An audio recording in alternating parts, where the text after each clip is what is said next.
오랜 세월 동안 우리는 각자의 역할에 충실했다. 남편은 생계를 책임지는 가장으로 아내는 가정을 지키는 보호자로. 서로를 사랑했지만 그 사랑은 늘 일상과 책임 뒤에 숨겨져 있었다. 아침에 출근해 밤늦게 귀가하는 남편은 늘 피곤했고 아내는 그런 남편의 짐이 되지 않기 위해 묵묵히 가사를 감당했다. 함께 산 시간이 길어질수록 말수는 줄었고 어느새 대화는 생활의 보고만 남았다. 그러다 퇴직이라는 큰 전환점을 맞이하고 나서야 그동안 아내가 얼마나 외로웠는지를 조금씩 깨닫게 되었다. 눈앞에 항상 있었지만 마음을 건네는 법을 잊고 살았던 부부. 은퇴 후의 시간은 그 오랜 단절을 되돌아보고 다시 부부로서 손을 잡게 되는 두 번째 기회가 되었다. 첫 번째 사례는 71세 정용호 씨 부부의 이야기다. 그는 대기업에서 35년을 근무하고 정년퇴직을 했다. 아내와는 대학 시절 만나 결혼해 평생을 함께했지만 정작 두 사람이 마주 앉아 속 깊은 이야기를 나눈 기억은 손에 꼽았다. 퇴직 후 그는 처음으로 아내와 함께 아침을 차리고 나란히 마당을 산책했다. 그러던 어느 날 아내가 불쑥 이런 말을 했다. 당신 요즘엔 내가 눈에 보여요? 그 순간 그는 무거운 돌을 맞은 것처럼 멈췄다. 늘 곁에 있었던 아내가 아니라 그동안 홀로 외롭게 시간을 견뎌온 한 사람이 눈앞에 나타난 것이다. 그는 처음으로 아내가 매일같이 혼자 밥을 먹고 혼자 TV를 보고 혼자 병원에 다녀온다는 사실을 실감했다. 그리고 처음으로 아내의 손을 잡고 말했다. 이제부터라도 우리 같이 살자. 그날부터 두 사람은 매일 저녁같이 요리하고 산책하며 일상을 공유하기 시작했다. 정 씨는 퇴직 후 얻은 최고의 수확이 아내와의 재회라고 말한다. 두 번째 사례는 68세 김성자 씨와 남편의 사례다. 김 씨는 전업주부로 평생을 살아왔고 남편은 교사였다. 남편은 항상 학생들과 바빴고 퇴근 후에도 교무회의와 야간 보충 수업에 시달렸다. 집에 와서도 말수가 적었고 주말엔 혼자 피곤하다고 방에서 쉬었다. 김 씨는 그런 남편에게 다가가는 걸 포기한 지 오래였다. 그런 남편이 3년 전 정년퇴직을 하고 매일 집에 있게 되자 김 씨는 오히려 불편했다. 늘 혼자 있었던 공간에 누군가 있다는 것 자체가 낯설고 숨막혔다. 그런데 어느 날 남편이 김 씨의 오래된 일기장을 우연히 발견하고 읽게 되었다.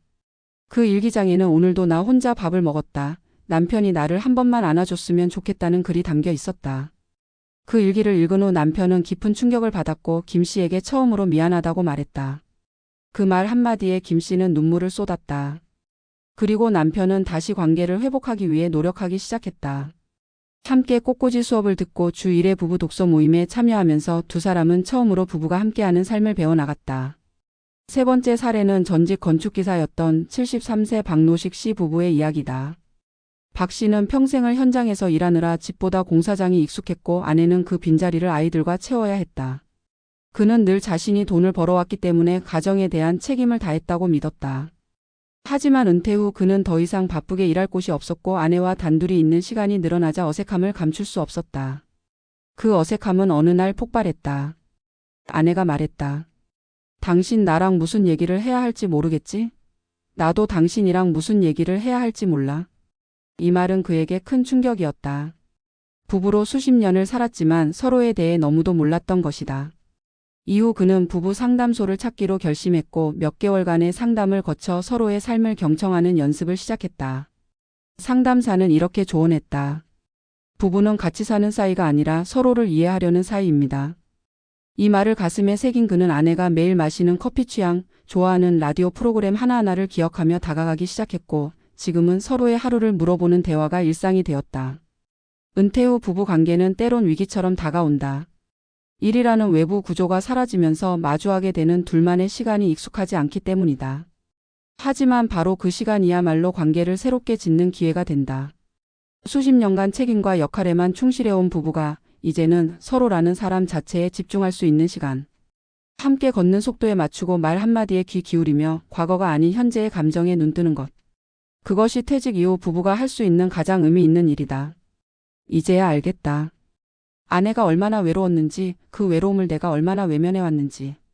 늦었지만 다시 시작할 수 있다면 그건 분명히 축복이다. 그리고 우리는 그 축복 앞에 서 있다. 지금 함께. 은퇴 이후의 삶에서 가장 큰 변화는 시간의 재배치다.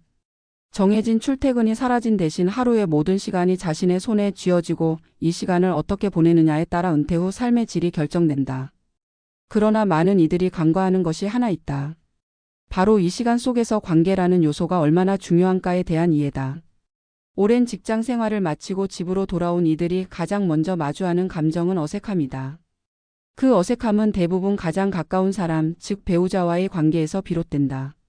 그동안 생계를 이유로 피로를 핑계로 미뤄왔던 감정적 소통의 공백이 은퇴 후엔 적나라하게 드러난다. 관계는 시간이 없어서가 아니라 마음을 쓰지 않아서 멀어진다. 그리고 은퇴는 이 무심했던 시간의 틈을 들여다보게 만드는 계기가 된다. 부부가 다시 서로를 알아가기 위해서는 과거의 익숙함을 버리고 낯설음을 받아들여야 한다. 서로 잘 알고 있다고 믿는 순간 관계는 더 이상 자라지 않는다. 은퇴 후 부부관계 회복은 단순히 함께 있는 시간이 늘었다는 사실만으로 이루어지지 않는다. 그것은 상대방의 내면을 다시 탐색하고 과거의 상처를 인정하며 지금 이 순간의 감정을 서로 나누는 과정에서 비롯된다. 특히 중장년 이후의 부부는 자녀 양육이라는 공동의 목표가 끝난 뒤 삶의 방향을 재정비해야 하는 시점에 놓인다. 이 시기야말로 관계의 재설계가 필요한 시점이며 많은 부부들이 바로 이 지점에서 방향을 잃고 방황한다. 전문가의 입장에서 보면 이 시기를 잘 보내기 위해서는 3가지 핵심 조건이 필요하다. 첫째는 감정의 인정이다. 아내의 외로움, 남편의 무력감, 서로의 서운함을 숨기지 않고 드러내야 한다. 은퇴 이전에는 감정이 부차적인 것으로 여겨졌지만 은퇴 이후에는 감정이 관계의 중심으로 떠오른다. 둘째는 일상의 공유다. 함께 산책하고 식사를 준비하며 함께 TV를 보고 같은 책을 읽는 작은 습관들이 관계를 되살린다. 이 공유는 특별한 이벤트가 아니라 매일의 반복 속에서 이루어지는 공감의 근육이다. 셋째는 미래를 함께 상상하는 일이다.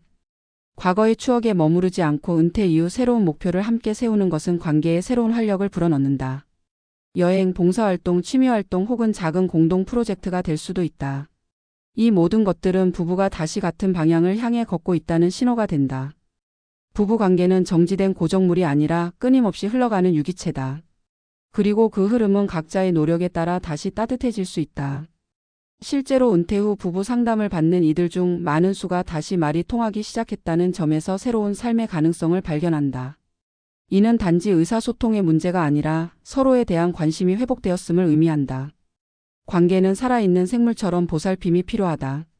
그 보살핌은 큰 변화가 아니라 작고 자주 일어나는 관심의 표현으로부터 시작된다. 퇴직한 남편이 아내 요리를 칭찬하고 아내가 남편의 고요한 침묵에 먼저 손을 내미는 것. 그 작은 제스처가 쌓여 관계는 다시 따뜻해진다. 특히 남성 은퇴자에게 강조하고 싶은 점은 이제는 말해야 할 때라는 것이다. 직장에서의 성취가 침묵 속의 무게감이었다면 가정에서는 표현이 곧 애정이다. 아내는 늘 곁에 있었지만 그 존재의 무게를 실감하지 못했던 이유는 우리가 너무 오랫동안 바깥을 향해만 살아왔기 때문이다. 이제는 집안의 관계를 되돌아볼 시간이다. 아내의 외로움은 단지 혼자 있는 시간이 많아서가 아니라 함께 있어도 외롭다는 감정에서 비롯된다. 이 감정을 해소하기 위한 가장 효과적인 방법은 함께 시간을 보내는 것 이상으로 마음을 나누는 일이다. 은퇴 후 부부가 함께 삶을 재설계하는 것은 단지 생존의 문제를 넘어 정서적 복원의 문제다. 한 시대를 살아낸 부부가 다시 마주 앉아 삶을 이야기하고 서로의 존재를 인정하는 순간 관계는 더 이상 과거에 머무르지 않고 미래를 향해 나아간다. 결국 은퇴란 새로운 시작이며 그 시작을 함께하는 사람이 곁에 있다는 것만으로도 우리는 이미 절반의 축복을 가진 셈이다. 은퇴는 관계의 종착지가 아니라 새로운 여행의 출발점이다. 이제부터 우리가 할 일은 서로의 눈을 다시 바라보고 서로의 이야기에 귀 기울이는 일이다. 그러한 노력 끝에 비로소 우리는 진짜 함께 사는 부부가 된다. 그리고 이 여정은 늦었지만 결코 늦지 않았다.